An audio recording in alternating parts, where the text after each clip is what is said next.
IPR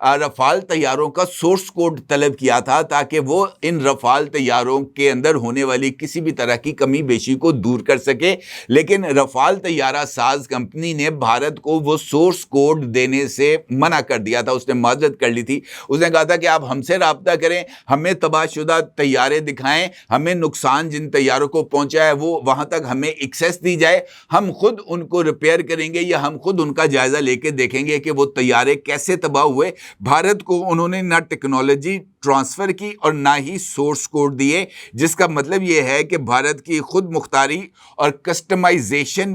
کی جو policy Bharat نے اپنائی تھی وہ بھی محدود ہو کر رہ جائے گی، اور اس کا خمیازہ یقینی طور پر بھارت کو بھگتنا پڑے گا۔ دفاعی لحاظ سے بھارت اب ایک ایسی حالت میں آ گیا ہے جہاں سے بھارت کے لیے اب کسی بھی حالت میں کسی ایک ٹیکنالوجی پر 100% شفٹ کرنا بہت زیادہ ضروری ہے۔ لیکن یہاں پر بھی بھارت کے لیے چیلنج ہے، کیونکہ بھارت کی جو فوج ہے اس کی صلاحیتوں کے اوپر بہت بڑا سوالیہ نشان لگ چکا ہے۔ بھارت نے کوشش کی تھی پاکستان کے ساتھ ابھی جو مئی میں مارکا ہوا تھا اس کے بعد کہ وہ، بلکہ اس سے پہلے بھی جب ڈونلڈ ٹرمپ نے صدارت کا منصب سنبھالا تھا تو نریندر مودی نے وائٹ ہاؤس وزٹ کیا تھا، اور اس موقع پر بھارتی وزیر اعظم نے امریکہ کے ساتھ F-35 5th جنریشن طیارے خریدنے کی خواہش کا اظہار کیا تھا۔ لیکن مئی کے بعد صورتحال بدل گئی۔ اب امریکہ بھی بھارت کو F-35 طیارے دینے کے لیے تیار نہیں ہے، اور رفال طیارہ ساز کمپنی نے بھی اپنی جو 5th جنریشن سیریز ہے رفال طیاروں کی، جو اگلی انہوں نے سیریز تیار کی ہے، وہ بھی انہوں نے بھارت کو دینے سے منع کر دیا ہے۔ تو یہ صورتحال بھی ان کے لیے بہت ہی زیادہ خطرناک ہے، اور اس صورتحال میں ان کے لیے نئے طریقے سے اپنے ڈیفنس کو فوری طور پر بلڈ اپ کرنا کسی بھی طور پر ممکن نہیں۔ پھر یہ سوال بھی اہمیت کا حامل ہے کہ اگر رشین ٹیکنالوجی نہیں، امریکن ٹیکنالوجی نہیں، یورپین ٹیکنالوجی نہیں، تو بھارت کس طریقے سے اپنے ڈیفنس کو لے کے آگے بڑھے گا؟ تو یہاں پر بھی بھارت کے لیے پرابلمز ہی پرابلمز ہیں، کیونکہ بھارت میں اگر آپ سے میزائل ڈیفنس سسٹم کے آپشن پر بات کروں تو S-400 کی عدم موجودگی میں، اور اگر S-400 اس کی مرمت نہیں ہوتی، بھارت کے روس کے ساتھ تعلقات بہتر نہیں ہوتے، تو اس صورت میں بھارت کے پاس جو آپشنز ہیں، ایک تو ان کے پاس اپنا آکاش میزائل ڈیفنس سسٹم ہے، دوسرا ان کے پاس S-400 کی عدم موجودگی میں اسرائیل سے میزائل ڈیفنس سسٹم لینے کا آپشن ہے، یا تو وہ براک 8 ہو سکتا ہے یا ایرو 3 ہو سکتا ہے۔ اب براک 8 اور ایرو 3 کی خامیاں ایران کے ساتھ جو حالیہ جنگ ہوئی ہے اسرائیل کی، اس میں بھی وہ کھل کے سامنے آ گئی کہ بیلسٹک میزائل کو روکنے میں ایرو 3 یا براک یا پیٹریاٹ، یہ جو تینوں سسٹم سے جس کو آئرن ڈوم کا شکل دی گئی تھی اسرائیل میں، وہ قطعی طور پر ناکام رہے، اور S-400 کی کمپیٹیبلٹی بھارت کے ڈیفنس سسٹم کے ساتھ نہ ہونے کا خمیازہ بھی بھارت کو بھگتنا پڑا جب 9 اور 10 مئی کو پاکستان کی طرف سے بھارت کے 26 ایئر بیسز کو اٹیک کیا گیا، تو S-400 اس حملے کو روکنے میں قطعی طور پر ناکام رہا۔ تو پھر اس کے بعد بھارت کے پاس اب میزائل ڈیفنس سسٹم کے لیے آپشنز میرا خیال ہے کہ وہ صرف اسرائیل ہی رہ سکتا ہے، اس کے علاوہ کوئی اور ملک مجھے نہیں لگتا کہ وہ بھارت کو میزائل ڈیفنس سسٹم دینے کے لیے تیار ہوگا۔ اب اگر اس کے ساتھ ساتھ ہم بھارت کی یہ جو فضائیہ ہے اس کا جائزہ لیں تو یہاں پر بھی اس کے لیے کوئی صورتحال اچھی نہیں ہے، کیونکہ بھارت کی طرف سے جو اپنے انہوں نے طیارہ بنانے کی کوشش کی تھی تیجس، وہ ابھی تک بھارتی ایئر فورس کے حوالے نہیں کیا گیا۔ سخوئی کو اگلا ماڈل لینے کے لیے بھی ان کو ناکامی ہو گئی ہے، F-35 بھی ان کو نہیں مل رہے۔ تو اس صورتحال میں بھارت نے خود اعلان کیا کہ وہ 5th جنریشن طیارے بنائے گا، لیکن 5th جنریشن طیارے کا جو پہلا پروٹوٹائپ ہے وہ 2028 میں تیار ہوگا، اور اگر وہ پروٹوٹائپ کامیاب ہو جاتا ہے تو پھر اس کی جو پروڈکشن ہے وہ 2035 میں جا کر شروع ہوگی۔ تو پہلا جو کھیپ بھارتی ایئر فورس کو ملے گی وہ 2038 میں پہلا 5th جنریشن طیارہ جو بھارت خود تیار کرے گا، مقامی جو سرمایہ کار ہیں ان کے تعاون کے ساتھ وہ 2038 میں ملے گا. تو یہ ایک بہت بڑا گیپ ہے بھارت کے لیے, کیونکہ اسی دوران پاکستان J-10C کے ساتھ ساتھ JF-17 تھنڈر کا بلاک 4 بھی اب تیار کر رہا ہے, اور اس کے ساتھ ساتھ پاکستان چائنا سے J-35 بھی لے رہا ہے, اور HQ-19 میزائل ڈیفنس سسٹم بھی پاکستان ایکوائر کر رہا ہے. اب بھارت جس طریقے سے رشیا سے دور ہو رہا ہے اسی طریقے سے رشیا پاکستان کے قریب ہو رہا ہے, اور یہ صورتحال بھی بھارت کے لیے قطعی طور پر قابل قبول نہیں ہے, کیونکہ رشیا کا پاکستان کی طرف جھکاؤ ان فیکٹ رشیا, پاکستان اور چائنا یہ ایک ایسی ٹرائی اینگل بننے کی صورت میں ہمارے سامنے آ رہی ہے جہاں پر چائنا کا رشیا کے ساتھ جو دوستی اور تعاون ہے وہ اپنی جگہ پر موجود ہے, چائنا کا پاکستان کے ساتھ جو آئرن کلیڈ ہے وہ بھی ایک اہمیت کا حامل ہے. تو اس صورت میں یہ جو ایک علاقائی تکون ہمارے سامنے آئے گی پاکستان, چائنا اور رشیا کی, یہ بہت ہی حد تک ایک ایفیکٹو ریجنل پار یا ریجنل بلاک کی صورت میں ایمرج ہوگی. ابھی ریسنٹلی رشیا نے پاکستان کو یہ جو جنگی ہیلی کاپٹرز ہیں MI-35 وہ 5 ہیلی کاپٹرز پاکستان کو دیے تھے جب پاکستان نے وزیرستان کے اندر سابق فاٹا کے اندر دہشت گردوں کے خلاف کیمپین کی تھی. اب پاکستان مزید یہ ہیلی کاپٹر رشیا سے لینا چاہتا ہے, اور رشیا نے اس کے اوپر بھی آمادگی کا اظہار بھی کیا ہے, اور پاکستان کے ساتھ جو معاشی میدان کے اندر کوپریشن کا بھی انہوں نے فیصلہ کیا ہے. $2.1 بلین کی رشیا پاکستان میں انویسٹمنٹ کرنے جا رہا ہے, ایک نئی سٹیل مل پاکستان میں لگانا جا رہا ہے پرانی سٹیل مل کی جگہ پر جو کہ کراچی میں تھی. تو یہ ایک نیا جو جسے ہم کہہ سکتے ہیں کہ ایک تعاون پاکستان کا رشیا کے ساتھ شروع ہوا ہے. اب اس صورتحال میں رشیا پاکستان کو اگر اس میں تعاون میں اضافہ ہوتا ہے تو پھر اس صورتحال میں رشیا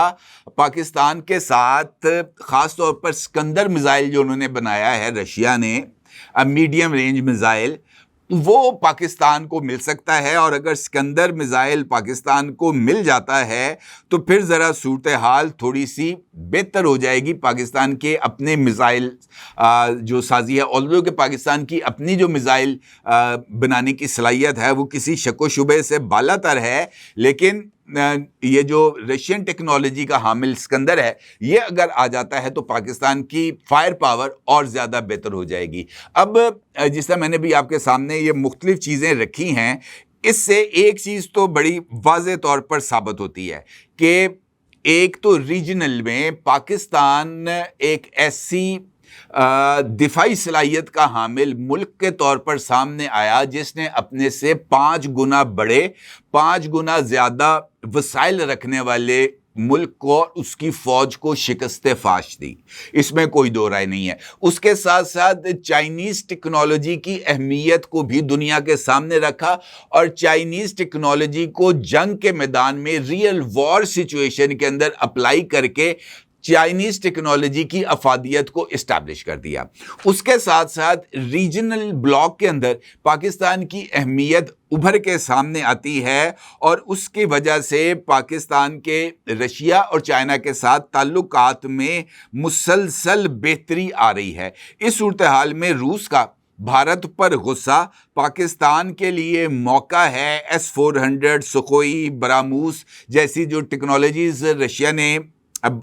دی تھی بھارت کو, اس کے مقابلے میں پاکستان جو ہے وہ پینٹسر S-1 Su-35 یا جدید EW ٹیکنالوجی خریدنے کی پیشکش کر سکتا ہے رشیا کو. اور رشیا چونکہ جو ہے وہ نقد ڈیل کرتا ہے,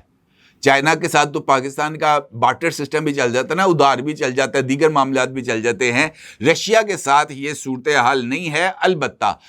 رشیا کی صورت میں پاکستان کو ایک بیک اپ پارٹنر ڈیفینیٹلی مل سکتا ہے, اور اس کا یقینی طور پر پاکستان کو ریجنل سچویشنز میں بہت زیادہ فائدہ ہوگا، اور یہی فائدہ بھارت کے لیے ایک ایسا خطرہ بن کے ثابت ہوگا جس کا بھارت شاید سامنا نہ کر پائے، کیونکہ بھارت کے ڈیفنس سسٹم میں آنے والی جو خامیاں ہیں وہ نہ صرف بڑھتی چلی جا رہی ہیں، بلکہ ان خامیوں سے بھارت